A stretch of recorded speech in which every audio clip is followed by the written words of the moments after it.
তো সবাইকে জয় যিশু। আশা করি সবাই ভালো আছো, প্রভুতে বাড়তে থাকো। তো বন্ধুরা, আজকের বাক্যটা খুব সুন্দর বাক্য আমাদের সদা ঈশ্বর আমাদের জন্য রেখেছেন। তো খুব সুন্দর বাক্য, 103:1 থেকে,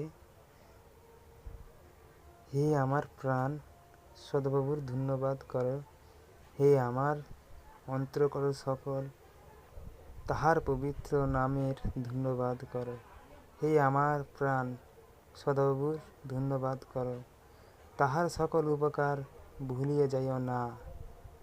তিনি তোমার সমস্ত অধর্ম ক্ষমা করেন, তোমার সমস্ত রোগের প্রতিকার করেন।